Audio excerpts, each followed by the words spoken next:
Rico,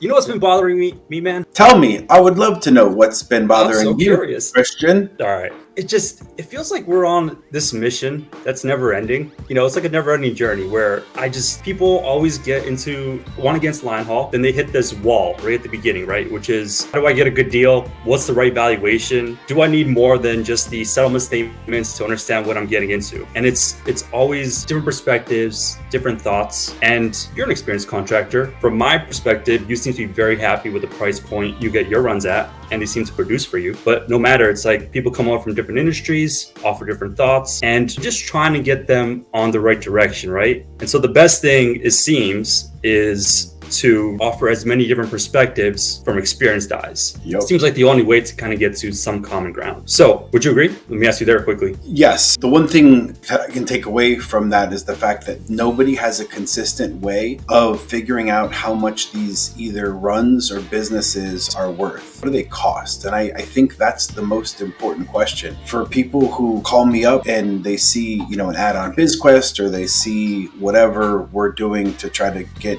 a potential business out there, it's, well, what does this cost? Why does this cost this? And how does this compare to everything else? But when you have no consistency in terms of how we're pricing the runs, and I say we as the community, I think it gets frustrating, and I want to say it's impossible a lot of times to compare apples to apples. And it's because of the way that people view these numbers and the runs and all the different little intricacies that it come to figuring out what a Linehaul business actually is. At its core, what is this business? What is this run? What does it do? And so for me, it's we had that great conversation with Haldi, about how he looks at it from his perspective, which he has a software that digs in and analyzes the data. But the opinions of I think the people who really know what they're doing have been a way for me to take that and turn it into something that I can provide to newer contractors or people who want to come in and say, hey, this is what the community values these runs at. Not what this random broker, not just what I think it is, but this is what everybody else what their opinions will be. Great points. All right. So in order for us to get some direction, we're bringing on a new friend here. We need some leadership. That's what we need. We need some effing leadership. We do. And luckily we got a friend.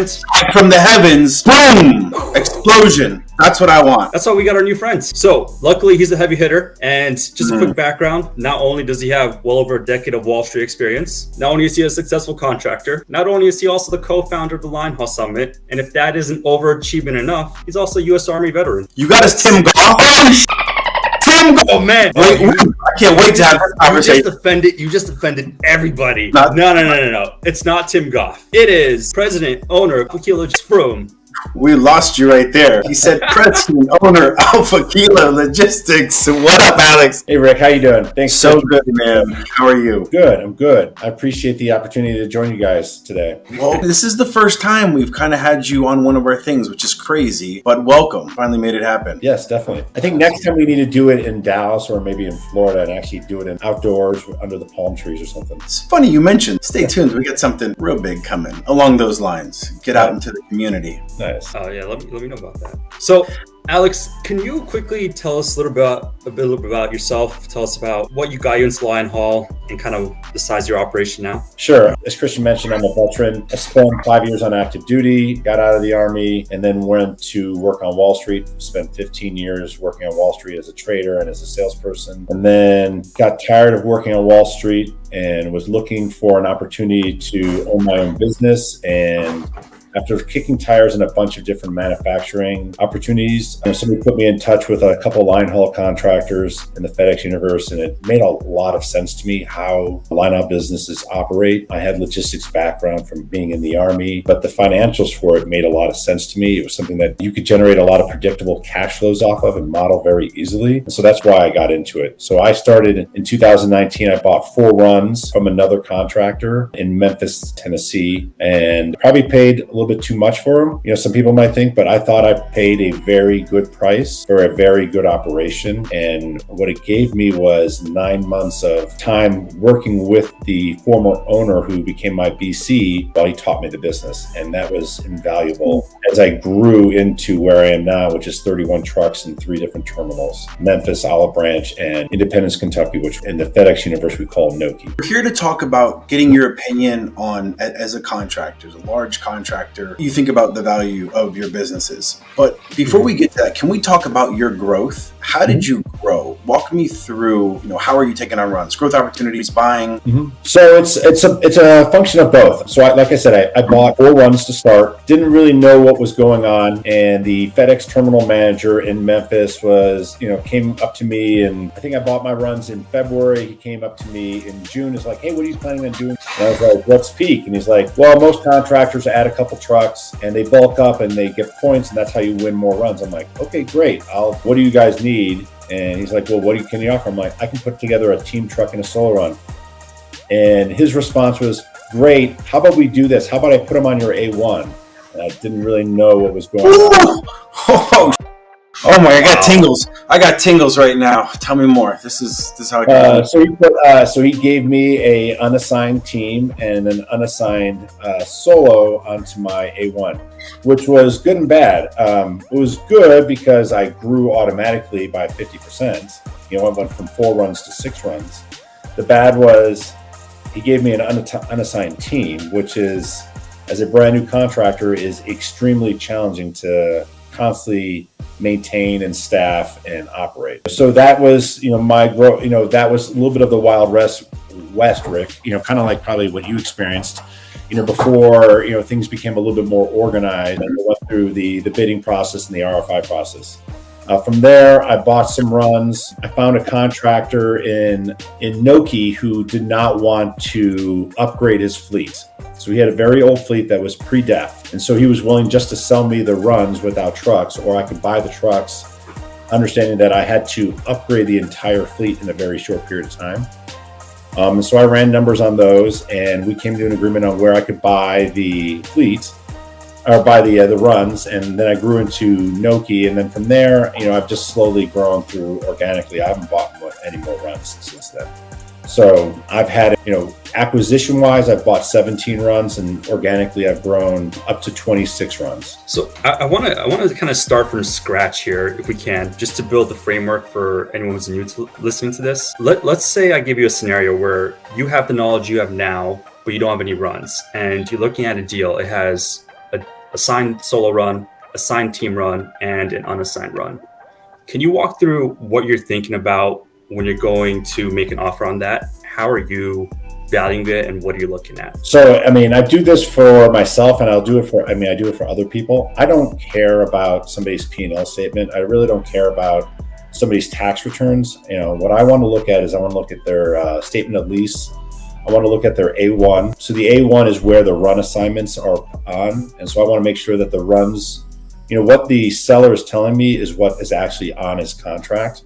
So the A1 is going to show you, your run origin, your run destination, what legs you have in that run, how often it runs, and what priority you are in the FedEx universe, if it's a number 1 run or number 6 run. And then I want to look at settlement statements. I want to look at 6 weeks at a minimum of settlement statements to see that there's actually some consistency. And then, what I love about the FedEx universe is that, the majority of the costs are fixed. Other than payroll and maintenance, everything else is fixed. And it's just a formula to put it in there. And then you can pretty much project how payroll and maintenance is going to work based off of the, what runs you have, and then how old the trucks are. If you have brand new trucks, then you can assume, 3 to 5 cents per mile in maintenance costs. If you have older trucks, then you're looking at something on the order of 10 to 20 cents per mile in maintenance costs. And from there, you can build out a pro forma that gives you a pretty good idea of what your cash flow is going to be for the year. And then from that, it's just a function of, okay, what do I want? How quickly do I want my return on my investment? So I look at the world from an EBITDA or an EBIT standpoint, earnings before interest and taxes, or earnings before interest, taxes, depreciation and amortization. But at the end of the day, I look at the world from a net income perspective, and I look at that businesses as a value or as a function of, net income. And so that's perfect. So I think that's a lot in line with how we look at it. And so, there's when you're looking at any business, you're kind of looking at two places here. You're looking at the technical side and the fundamental side, right? Mm-hmm. So let's break this down. Technical side, you're going in there and you're pulling the A1 to make sure the unassigned runs on there, what they are, and if the unassigned runs exist. And then you're pulling the settlement statements, at least 6 weeks worth, maybe if you're looking at unassigned, maybe more, for the consistency. So there you get your top line figure, you get your fuel costs, and from there you're taking kind of the market or accepted ratios on your fuel and your labor and getting to your kind of net income level there or your EBITDA level there. Yeah, I mean, I think actually I will say that one thing that you're going to need now with the new contract is that you need to have your C1 as well, because every domicile now or every terminal actually has a different VMR. Great point. If you're looking at settlement statements prior to August 26th, and we're still in that 6-week period now from the old contract, we had 3 different VMR rates, or variable mileage rates, right? But now, because of the way that what FedEx has done, you actually need to look at the Schedule C as well to see what your VMR is. We all have the same mileage plus rate. That's what FedEx assumes is the fixed cost, and that's 33.6 cents per mile. But the variable miles now is different for every domicile. So like what I get paid in Memphis is different than what I get paid in Noki. And then I'm sure it's different from the Rick being in New Jersey, he gets paid a significantly higher rate than I get paid in Noki. And I pay a lot more in workers' comp and payroll. So it all goes up. No, it's a big deal. So like, let me jump in here. Yeah. What you said, I think it's important for everyone to understand is that with the new contract, our rates change. The way that the settlement statement is calculated, and something that we do when we're looking at a deal is we do a study, as we call it. It's really for the year. We take every settlement statement, we list the revenue, we separate it by the line haul miles versus the spot miles, take out the fuel and try to get to the net settlement. And we're just looking at the trend over the year. And this has been an extremely volatile year where early on, I'm assuming you guys saw it in Memphis as well, there were runs that weren't running and the team mileage just dropped, and unassigned runs weren't going out every day. And even some of the dedicated solos had their issues. And so we saw a significant difference.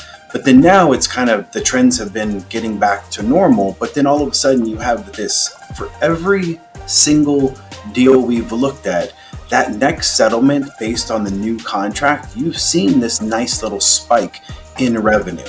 In what you've looked at, have you seen any scenario where someone actually lost money because of the new contract so far? No, I've not. And I don't know of anybody who's actually, I don't do spots, so I can't talk about the spot market. And I've heard that some spots were readjusted, so I don't know. But as far as I know, everybody receives somewhere between, at a minimum, 3 cents to at a maximum 6 or 7 cents per mile increase, depending on if it's a solo or a team run, and then depending on what your zip code is, what your in the Army, we call it cost of living allowance. So, and I think that FedEx used the cost of living allowance, functionality in the Department of Labor to try to assess what is the actual cost of living in each location, regardless of what the actual truck driver market is. And so I think that's something important to note when you're thinking about where you want to be, because Memphis is a cheaper cost of living place to live than Cincinnati. Cincinnati is more expensive.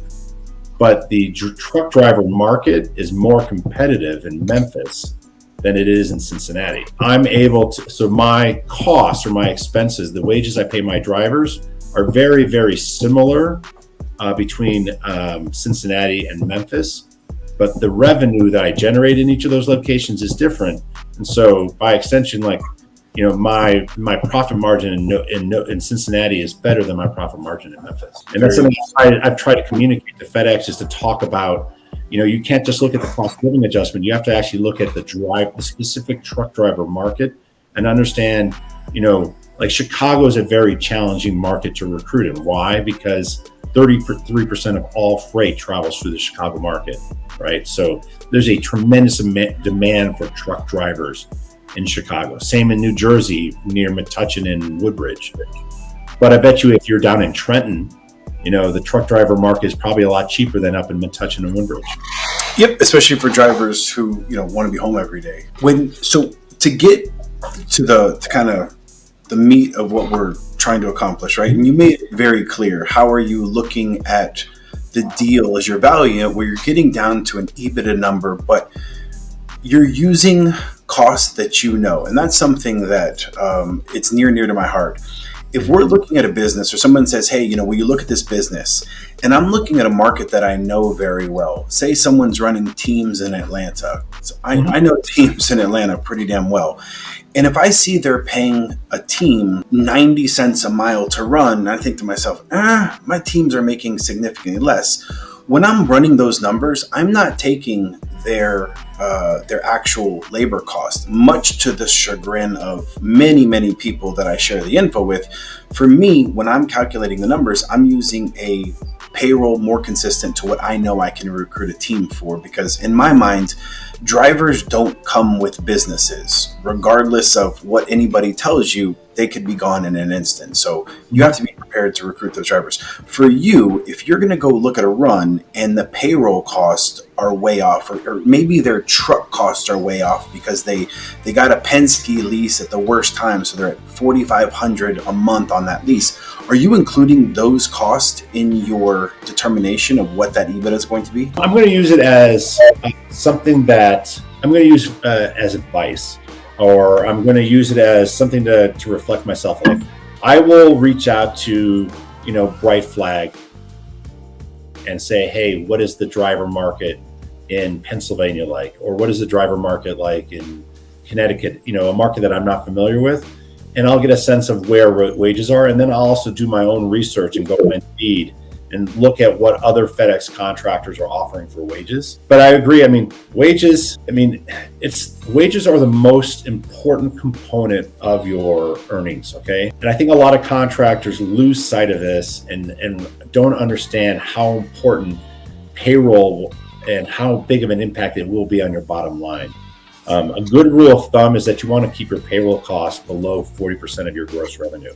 So when you pay, if you're paying team 90 cents a mile, then realistically you're running an unprofitable business, because either you're not going to have enough money to cover maintenance, or even worse is that you're not going to have enough money to invest in your business to grow. And that's the real story. FedEx, this is the first year that FedEx hasn't grown, but every year I've been in this business, I've added one or two growth opportunities. And that's where, those are free runs that you grow with.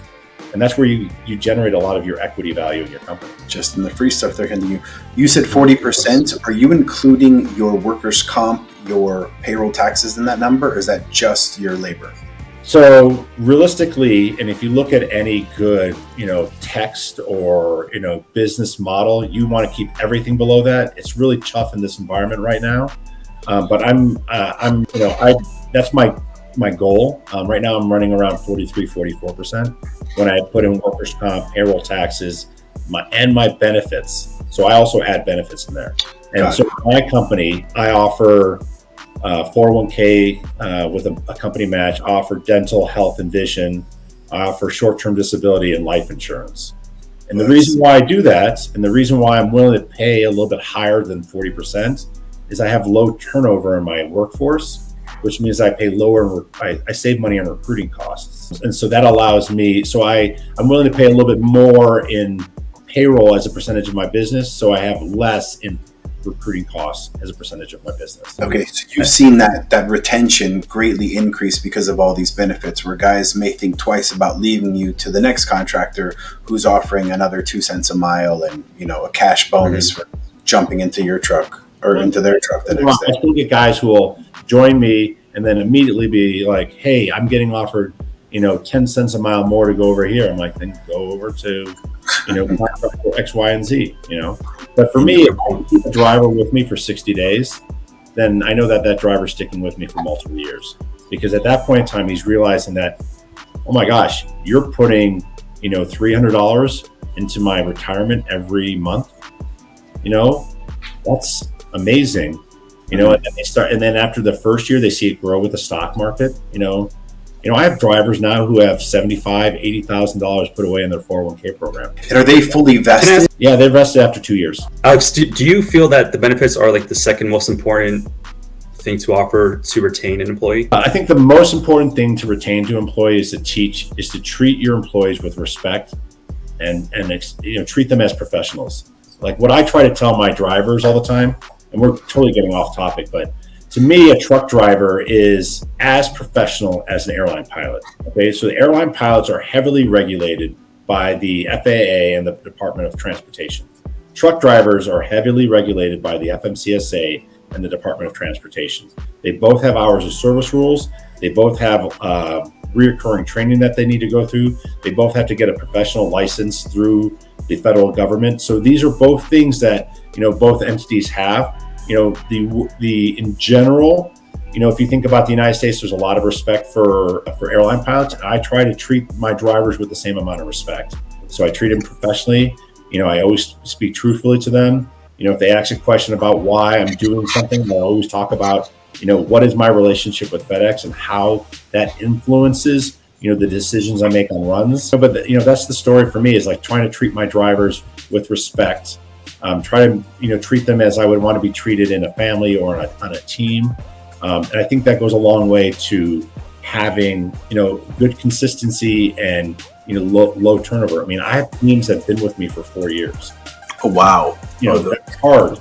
The team market is, but if you treat those teams well, they don't want to leave. I have a team that actually doesn't want me to convert their unassigned run to a dedicated run. They prefer being unassigned. For teams that have been with you for 4 years is absolutely unheard of in this world, especially teams. Solo guys, cool. We've had guys that have been with us that'll never leave their family at this point. But teams, that's impressive.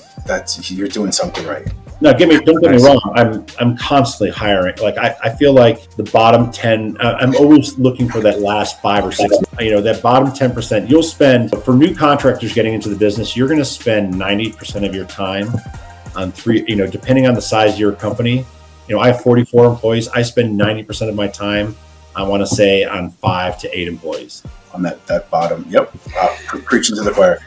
Yep. All right. So just to wrap up this technical side, you mentioned at the beginning that you don't care about tax returns. Yeah. Why don't you care about tax returns? Because, let's put it this way. I reported a loss last year to the federal government on my tax returns. All I do is lose no matter what. It's a function of depreciation and amortization.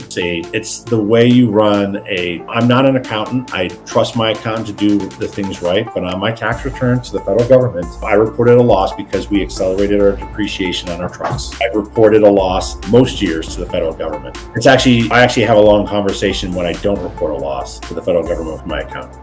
Now, personal wise, for me, looking at tax returns is just noise. I'm not an accountant, nor am I a forensic accountant. I'm very strong in finance, but I can't take a look at the tax returns and then be able to reconstruct a balance sheet and an income statement from there.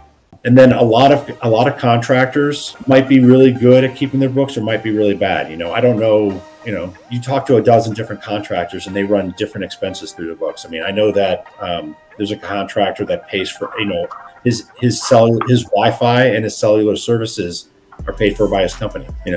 That's he works out of his house, so he's paying for his family's Wi-Fi with his business.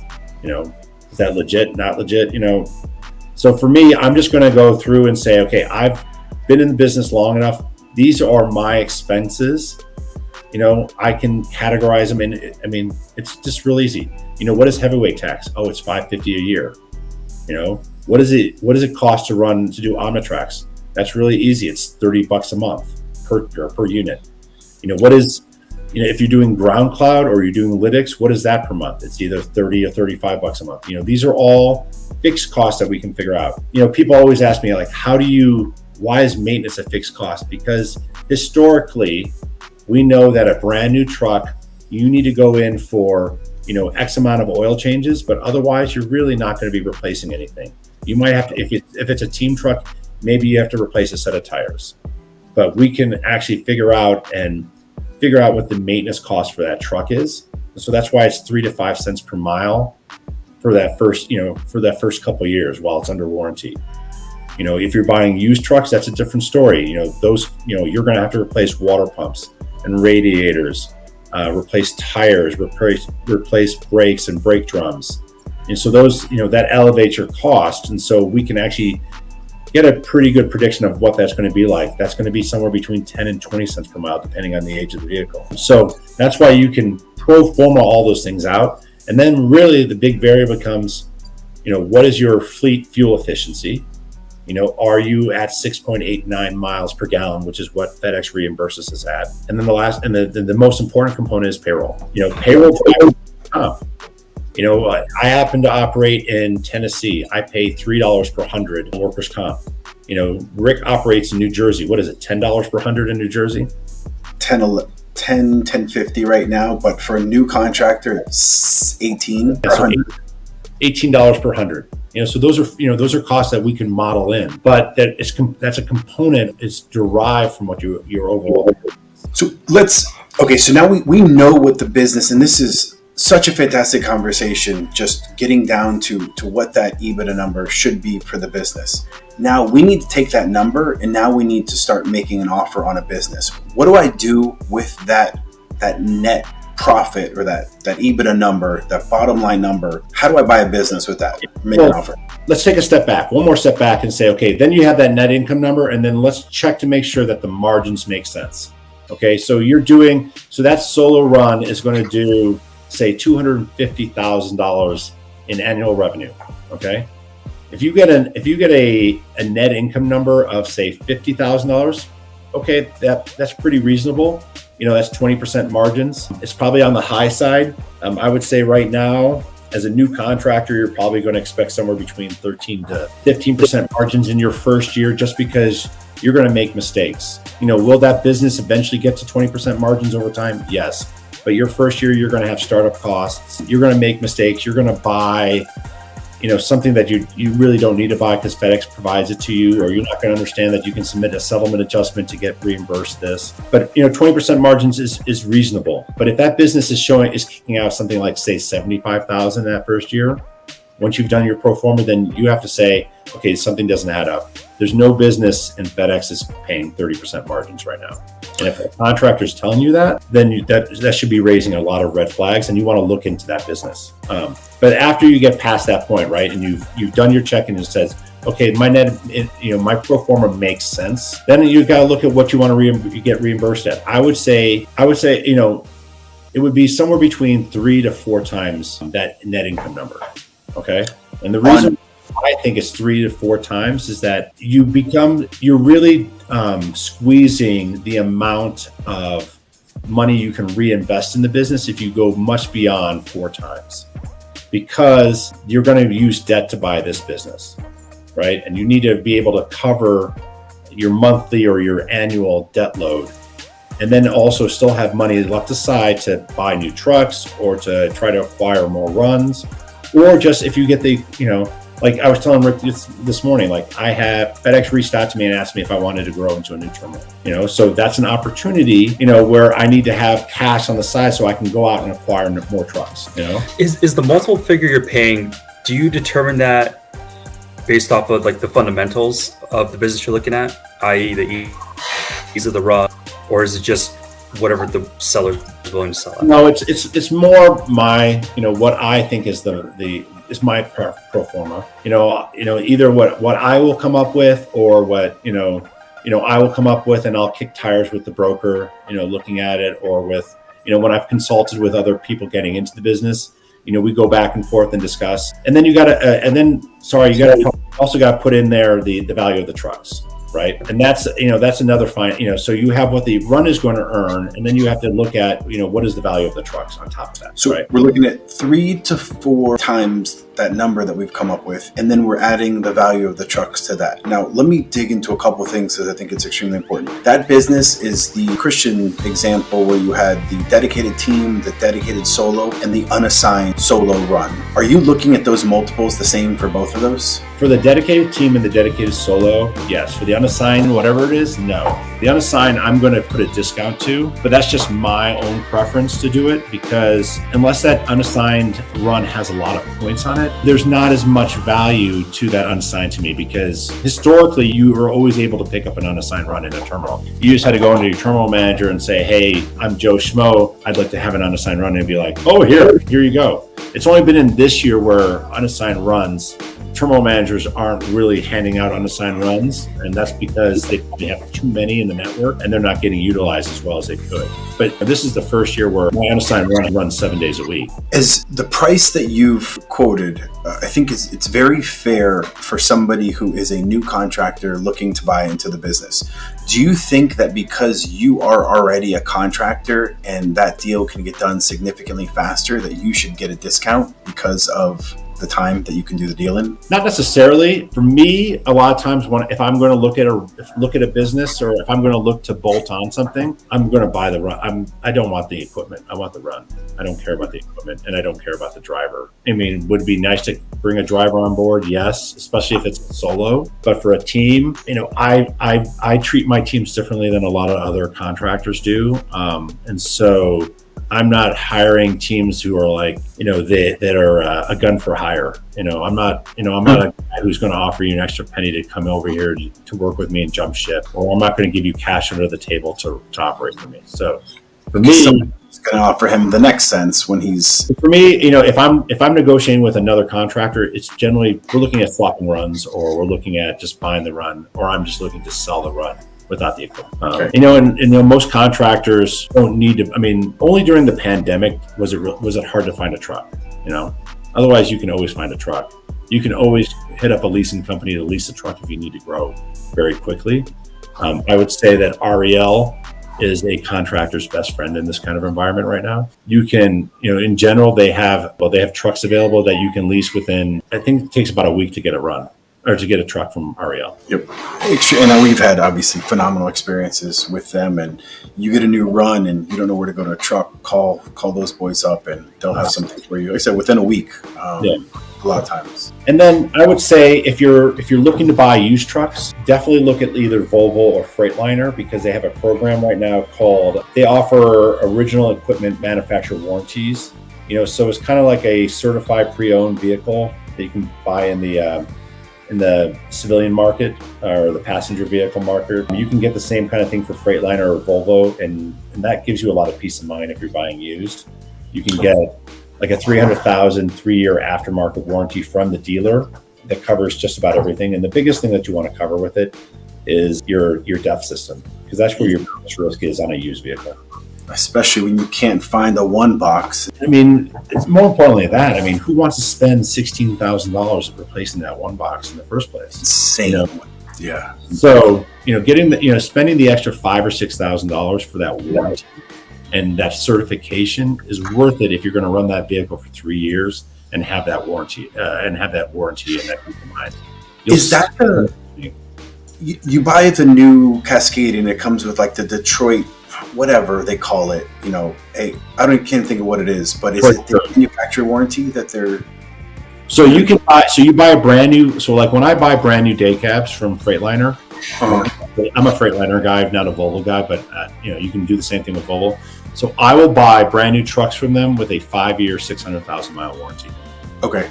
And I run my day cabs. This is me. I run my day cabs at a minimum to 750 to 850,000 miles. Why? Because the engine doesn't go bad on these new DD13s or DD15s until you get to about 1 million miles. The transmission, I've never had to replace a transmission, and I have a truck. I've had trucks that have gone over 1.5 million miles. So the transmission is not worried. Now, just about every truck has had to have their one box replaced at around 600,000 miles. And how many on those trucks? About to say, and then the air compressor seems like those are constantly for ours. We have a ton of Detroit Cascadias, and the compressors every year, it feels like.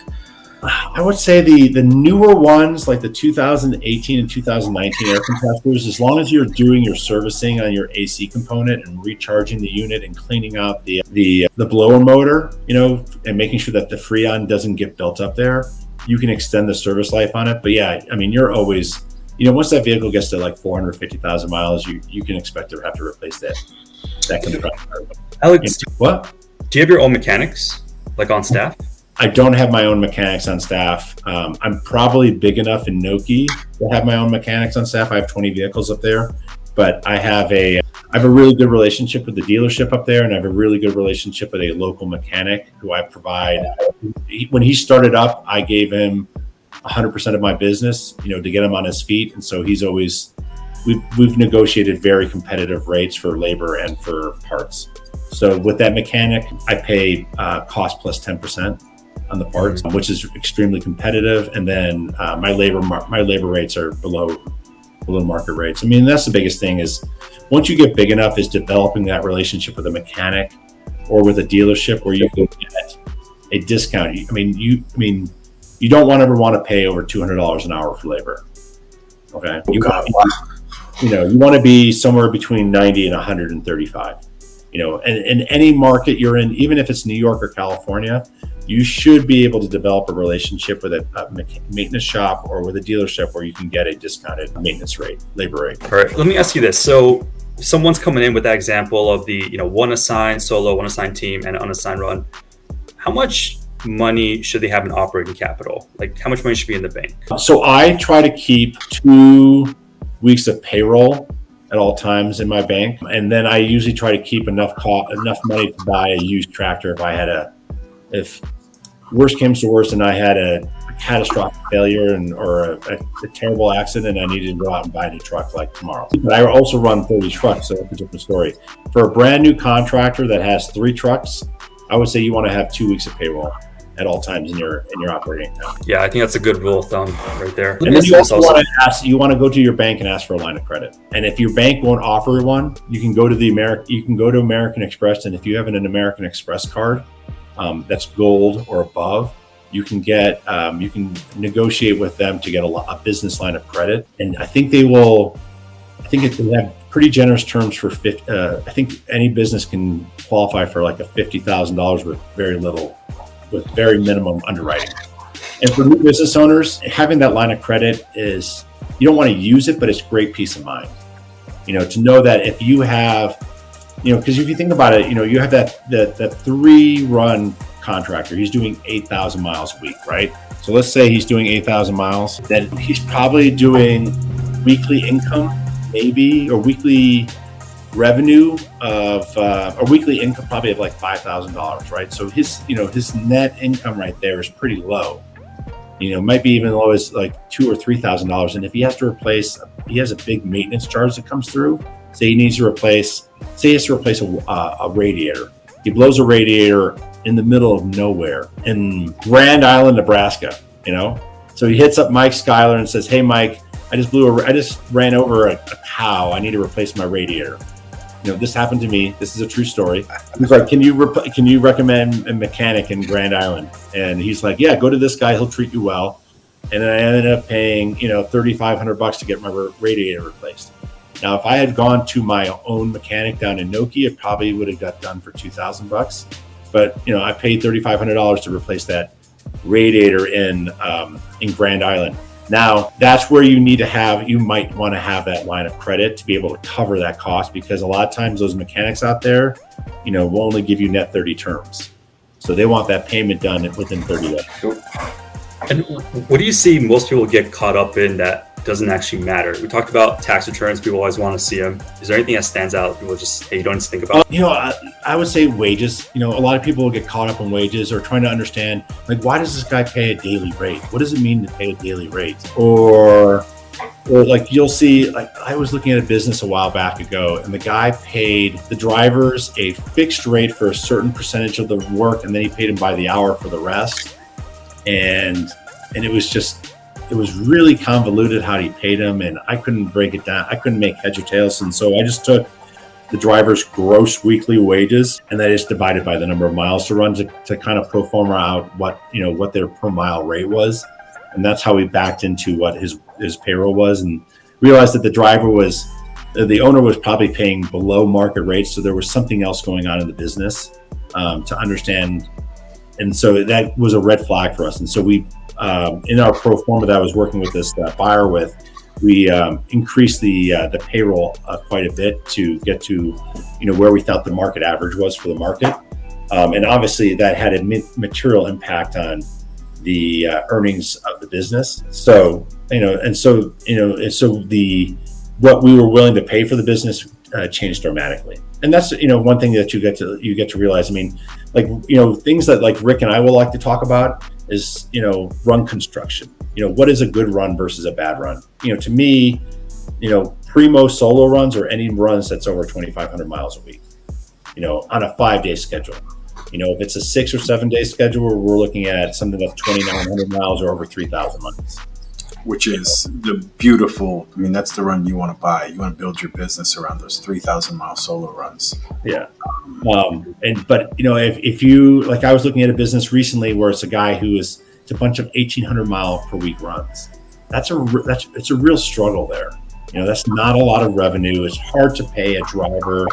You can't afford a lease truck. You're not going to REL to get a truck for that, unfortunately. Yeah. So it's a real challenge at that level. Spots are the same kind of thing, and spots are a real challenge to value in my mind, because there's a risk that you're not going to get the spot, right? Because they're not on your A1. So there's less equity value there. So you have to hope that the terminal manager, when you go in and buy that business, is going to award you those spots. Now, in general, I've never heard of a story where it hasn't happened, but there's always that risk, so like those heavy spot businesses, there is a little bit of a risk that that spot might not transfer. I've never seen it happen, but there has to be a slight discount to it. But spots are great. Like I know of guys who do, there's a Mike Utrecht in Rockford. He's got 40 tractors a day that go out and just do spots. He's, his drivers probably, are doing, 8 to 10 spots a night. Each spot probably pulls in, probably $100 to $200, a turn. That's great. That's great business. Does he slip seat those trucks? I'm sure he does. He has to, right?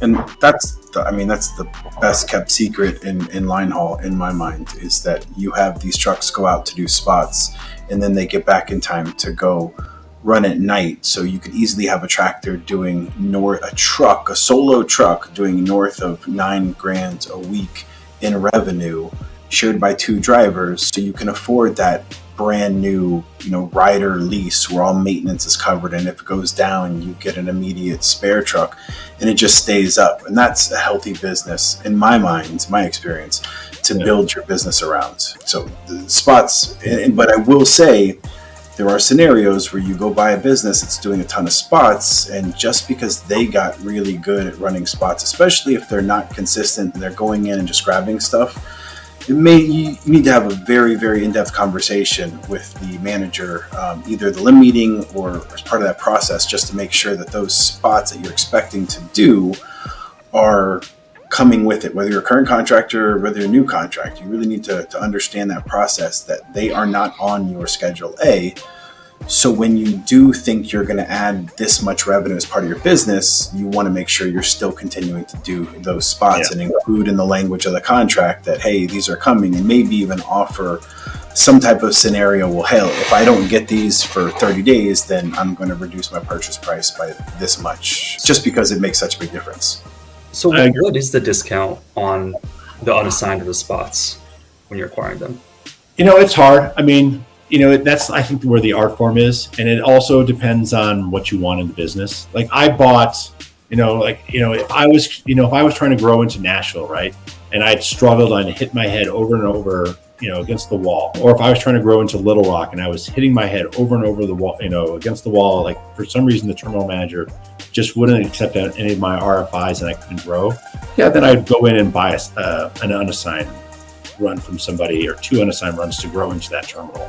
So I think I probably wouldn't pay ever any more than $25,000 or $25,000 for an unassigned run. It's more a convenience factor, I think, and that's the art form. Obviously, if a truck has like 5,000 points on it, that's a different story. That's a different conversation, because 5,000 points generally will win a dedicated run at the next cycle when they start posting dedicated runs. But if it's an unassigned with 300 or 400 points, or even less than 1,000, there's not a lot of value to those points. Rick, do you have a different opinion? I think they changed the point system to where it's not just about points. Your safety score, your on-time percentage come in as well. And I don't know if anybody has the complete insight to where they give out those runs. I know that we know the algorithm, or I know we know the equation, and I know we know how it's supposed to be done, but I've never seen those points being bid on and utilized and all the information going out to everybody. So if I don't have all the information, I got question marks that pop up in my head. And I do think there are many older hubs, Harrisburg, Woodbridge, where 5,000 points is not going to get you a run.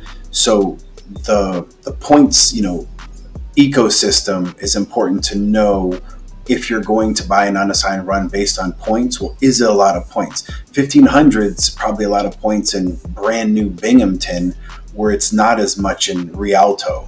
So it's just understanding what that's going to get you. But I think that we certainly will pay more for runs that come with a healthy amount of points.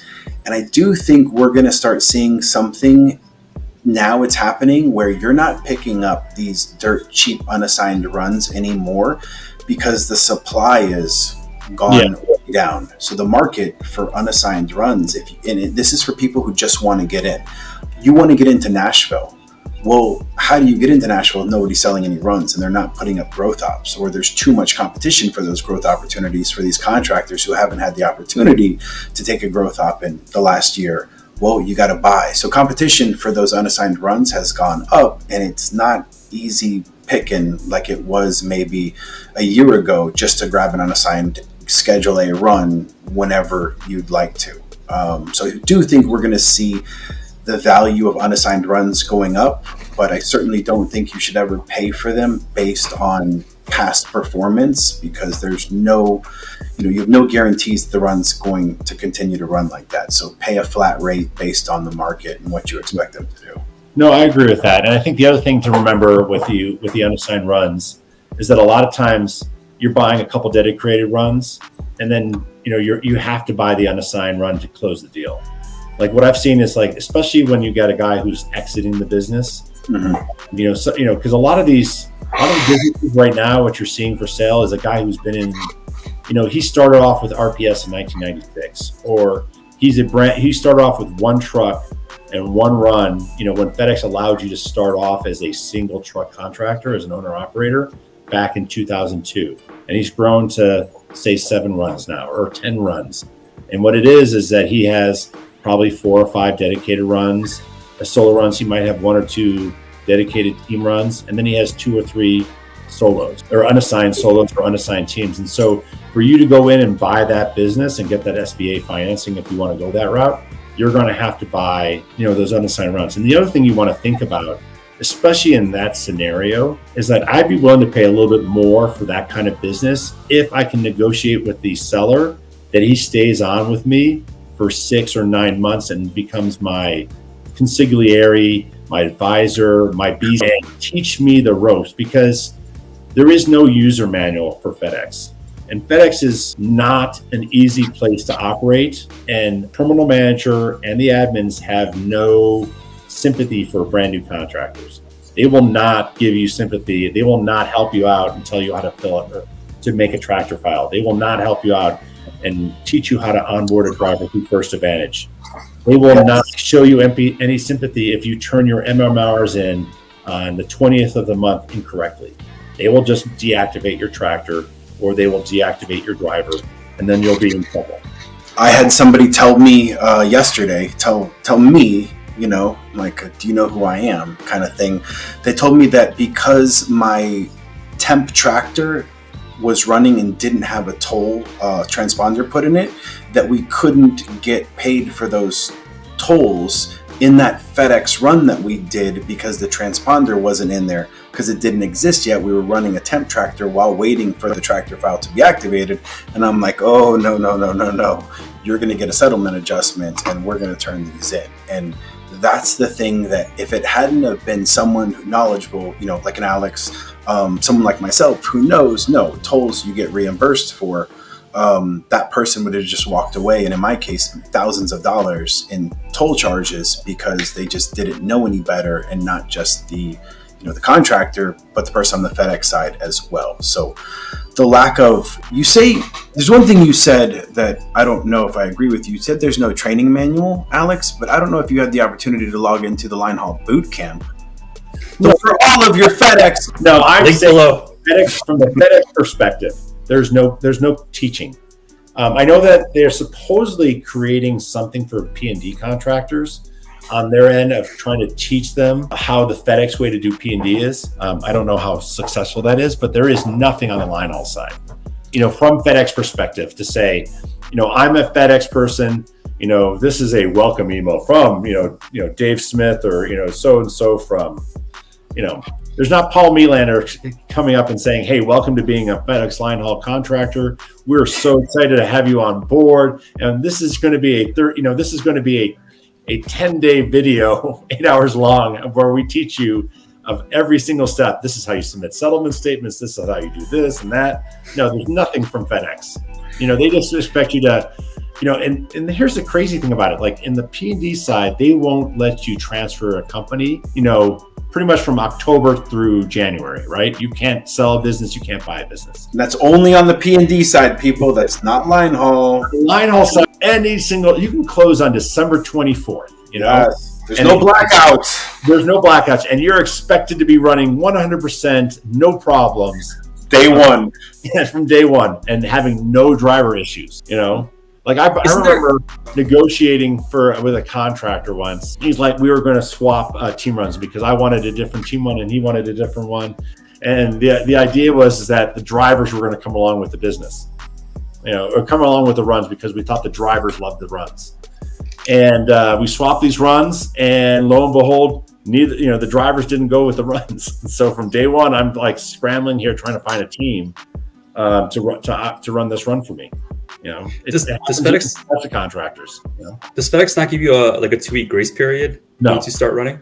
Nothing, just begin and go. Okay. To different hubs will. Different stations will say, hey, we're not gonna give you declines for the first week or the first 2 weeks while you ramp up, especially for new contractors and growth opportunities. Yes, growth opportunities, definitely. If it's a growth opportunity, they'll usually give you about 45 days worth of grace. They'll call you up it always seems like they call you up at 5 o'clock on a Friday and say, hey, just so you know, we're giving you these, let's use Rick, for example. We're giving you 7 runs in Binghamton, New York. Wait, 7? I only thought I was negotiating for 2.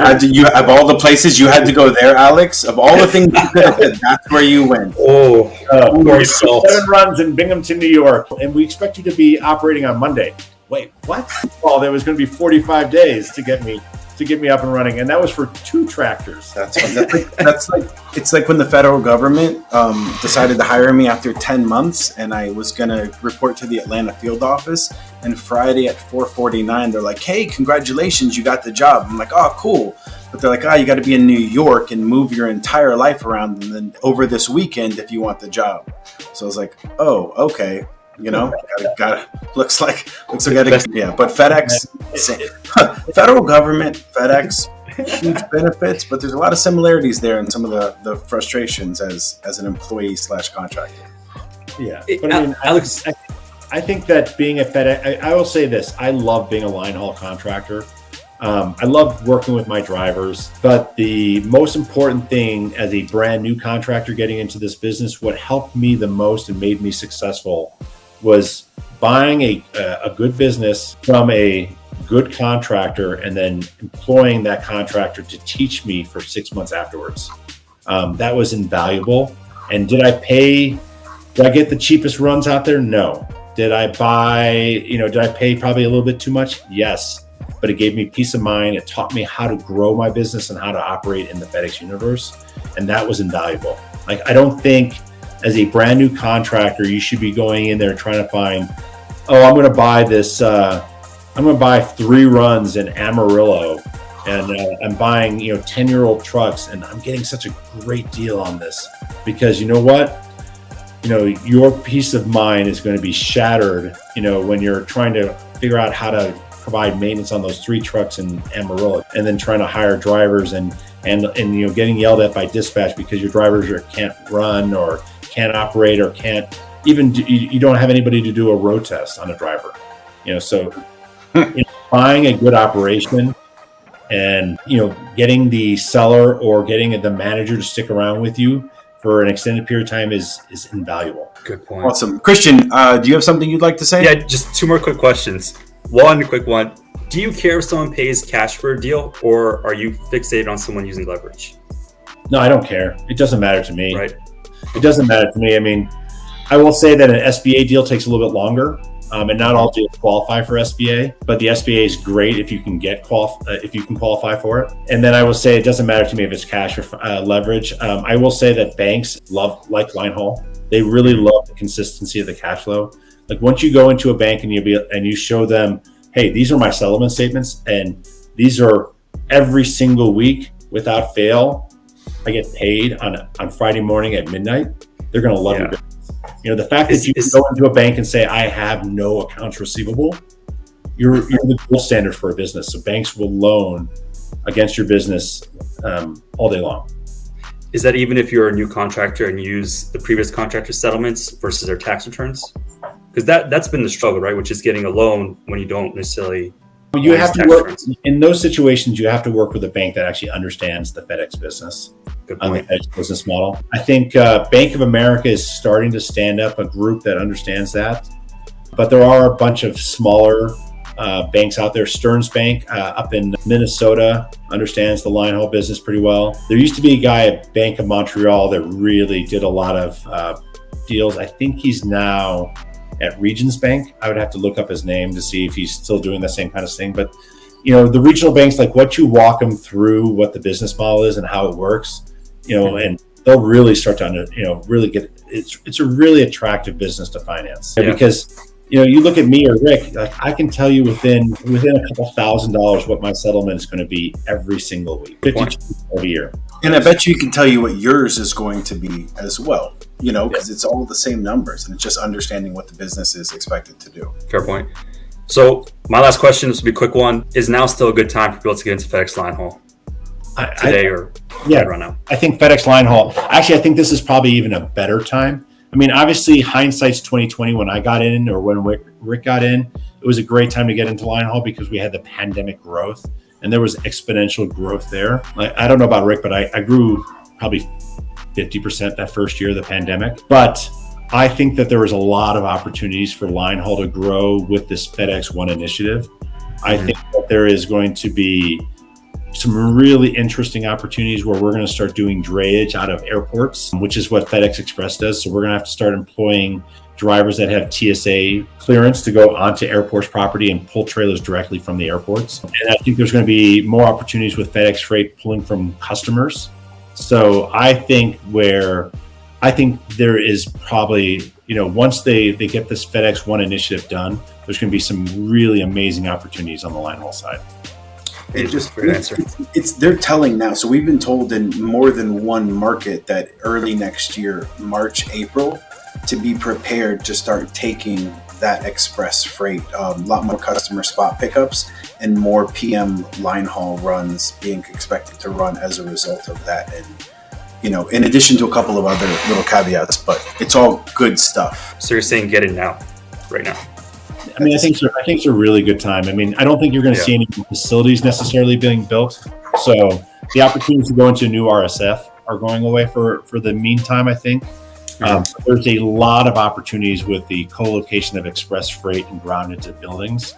A lot of the bigger terminals that have multiple wings, that third or fourth wing is being changed to allow cross-docking for FedEx Freight because there's underutilized space, and so there's going to be some opportunities there. So it's a really exciting time. I think you're going to see FedEx ground drivers going into locations that they typically haven't. Like I've started doing a lot more rail yard runs, and that takes you have to have a special clearance to go into a rail facility. And I think that we're going to start seeing the same thing with some of the international and domestic air hubs. So not every terminal has an air hub near it, but the ones that do, I think there's going to be opportunities where, I've been told that, anecdotally, I've been told that you're going to go from, hub, say you could go from Toledo to the international or the air hub in Indianapolis and pick up freight from there and then bring it back to Toledo. And that's going to be, really great work to do, because you're going to have a security clearance for that driver, which means that FedEx acknowledges that they're going to have to pay a premium for those runs, because you have to have a specialized driver who can run those runs. Are you preparing for that now? Anything different that you're doing to ramp up? Well, not necessarily, not yet, because we don't know all the details. My biggest thing is just trying to prepare to make sure that my driver management files are correct and up to date. And I don't have anything, that I understand really well, like the drivers that I have in my workforce, and understand the ones who I think I can go to say, hey, I need you to go get this TSA security clearance. And the ones that, they're a great driver, but they're probably not the one who's going to fill out, what is it? It's like 15 pages worth of background check information to get the TSA security clearance to run onto an airport. I mean, it's not like a top secret security clearance, but it's, they do a background check to make sure that, you're safe enough to run onto an active runway to pick up freight, and that's what those guys do. They're picking up pharmaceuticals, cold storage, hot freight, or on-time deliveries that need to be out, the next day. So you're running onto those runways and picking up a trailer full of items that need to get to Toledo by the morning, by a certain timelines, so they can get distributed into the P&D vans and make an on-time delivery. And the ground network is built up with this hub and spoke system that we have to be a very efficient way to be able to utilize the capacity very, very quickly. But you're thirsty contractors looking for miles. Yeah, that's the huge secret. I mean, I don't think most people understand. You can move freight from Rialto to Woodbridge, and it can go, you can go 3,700 miles, and it can be, in 3 days, it can be at somebody's doorfront, and that's amazing. And that's driving on ground. That's not even going through the air. This driving on ground, it can get to, within 3 days, it can be sitting in somebody's front steps. When they built the model, you had ground transfer, then you had, express, you have freight, you had all these different models for speed almost. But then the ground network just kept getting built and built and built and more effective and more efficient. And now for speed, the ground can be extremely efficient when it comes to getting these packages across the country. And so the idea of utilizing FedEx Express for speed isn't necessarily the only game in town. And so they can cut costs significantly by putting it on our trailers. Why not? And I think that's the benefit that we're bound to see very soon, all of that freight coming over, just because they know that it's a cheaper way for them to utilize the capacity that they already have in their network. I think where the huge opportunity is, and I think that FedEx is recognizing this and is going to start implementing it, is the relay network. So right now, there are certain team runs that are unprofitable for a contractor. A contractor doesn't want to run, say, Memphis to Ocala. It's just not enough miles. It's too short to do it as a through run, but it's too long to try to turn it in one day. And so it's an unprofitable run for a contractor. So they get stuck doing 4,000 miles a week. It's not that great of a business model. But for a relay, it's really effective, because you can have 3 contractors or 2 contractors run solos, bumping in the middle and turning that 800 mile run, or 900 mile run, and it gets turned by 3 different contractors, and they can do it quicker, and they can do it more cheaply, and it creates more business for the contractors, right? Instead of using one team to do it, you do it with 3 solos, but you're running the same number of miles, and because there's a cheaper solo rate, it's good for the contractors and good for FedEx. Awesome. Listen, we're taking up your time. Yeah, thank you so much. This is insightful as hell, and like I said, there needs to be hopefully a part 2 and probably part 3, because you just touched on a couple of things I want to do a much deeper dive into. You're extremely fascinating to listen to. So thank you for your time this morning. Thank you, Alex. I really enjoyed it. And we didn't even get to talk about Thor or Iron Man or Captain Marvel. And speaking of which, can you give us a little pose that you want on a thumbnail? We'll take it. We'll take care of it. Yeah. Awesome, man. Thank you very much. We will reach out very soon. Let's do this again. Sounds Thank good, you, guys. Alex. Have a good weekend. You too. Thanks, brother.